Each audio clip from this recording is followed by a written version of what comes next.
आपने अक्सर सुना होगा कि 12 मसालों की हलीम, या घर में कोई मसाला कम पड़ गया और घर में किसी को कहा जाए कि लेके आ जाओ, तो बहुत सारे यंगस्टर्स इससे स्ट्रगल करते हैं। लेकिन these spices are actually super foods as well. इनमें ज़बरदस्त क्वालिटीज़ होती हैं जो आपकी हेल्थ, आपकी इम्यूनिटी के लिए ज़बरदस्त हैं।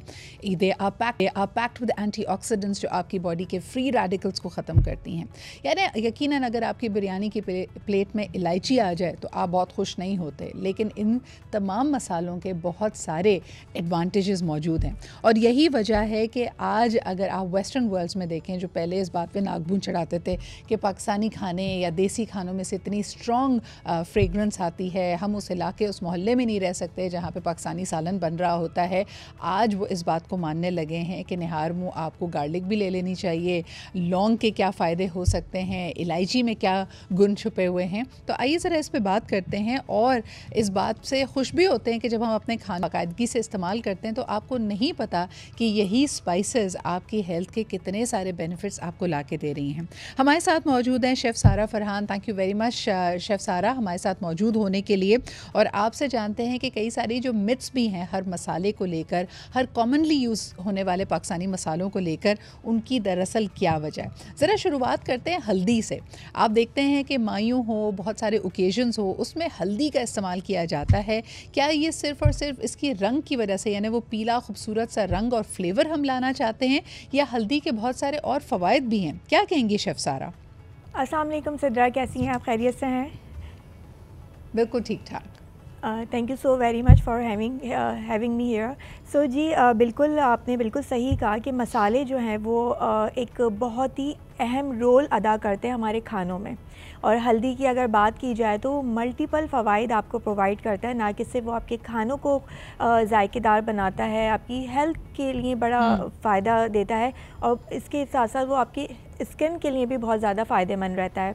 एज़ यू नो दैट कि जब हमारी शादियाँ करीब आती हैं और वो जो हमारे ब्राइड और ग्रूम होते हैं, स्पेशली उन हल्दी का एक उपटन बनाया जाता है और उसे लगाया जाता है, और जस्ट बिकॉज ऑफ द कि वो एक शाइनिंग आए, एक रौनक आए स्किन पे।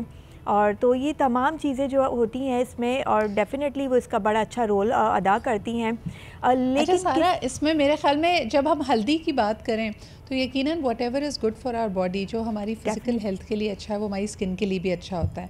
लेकिन आपको याद होगा बचपन में अगर आपको नज़ला ज़ुकाम हो, या अगर आपके मौसम में खुनकी बढ़ रही होती है, तो हम कहते हैं जी हड्डियों जोड़ों के दर्द के लिए, किसी बच्चे को चोट लग जाए तो फ़ौरी तौर पे हल्दी दूध पिलाया जाता था। एग्जैक्टली अब ना दूध पीने का दिल चाहता है, और हल्दी वाले दूध का तो लोग बिल्कुल भी इस्तेमाल कम कर चुके हैं। लेकिन मैं देख रही थी कि वेस्ट में बहुत सारी अमेरिकन जर्नल्स, बहुत सारे यूरोपियन जर्नल्स अब बात करते हैं गोल्डन मिल्क की, और ये गोल्डन मिल्क या ट्यूमरिक लाटे हमारा हल्दी दूध ही तो है।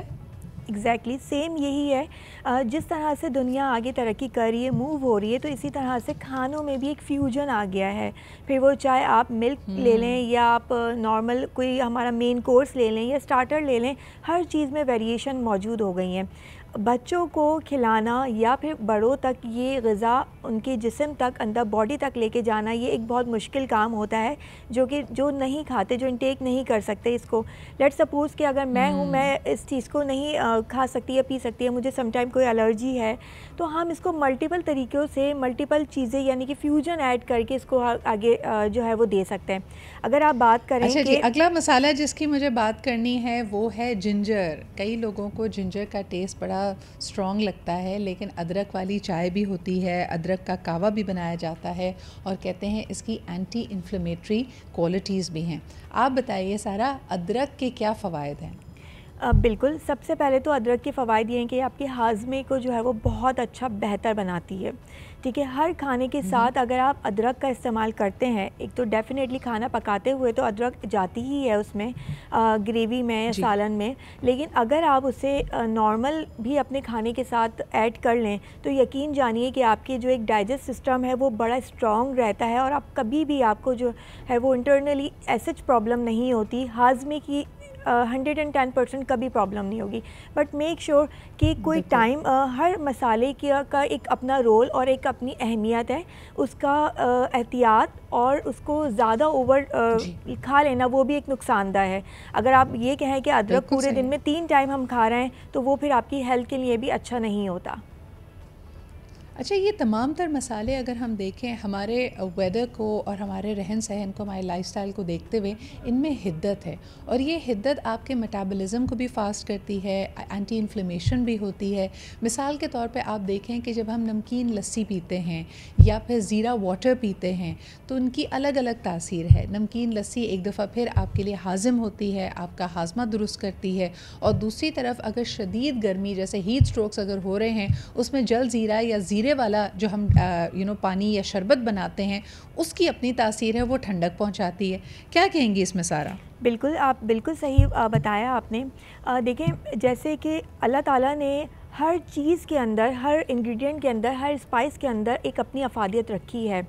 मैं अगर ये कहूँ आपसे कि मुझे ज़ीरा पसंद नहीं है और मैं उसे नहीं खा सकती, तो आप देखें उस अल्लाह की कुदरत के उस ज़ीरे के बजाय हम पुदीना को इस्तेमाल कर सकते हैं। अगर गर्मी की शिद्दत ज़्यादा है तो पुदीने की लस्सी भी हम या रायता उसको यूज़ कर सकते हैं। आप समझिए कि हर इंग्रेडिएंट में, हर मसाले में, सबसे पहले तो मैं थोड़ी सी ये चीज़ भी कोट करूँगी कि जितने भी मसाले, स्पाइसेस जो हम तक पहुँचे हैं, ये किस तरह से वजूद में आए। डेफ़िनेटली ये पत्तों से, पौधों के पत्तों से, या आप उनकी छालों से कह लें, या उनके बीजों से ये हम तक पहुँचे हैं।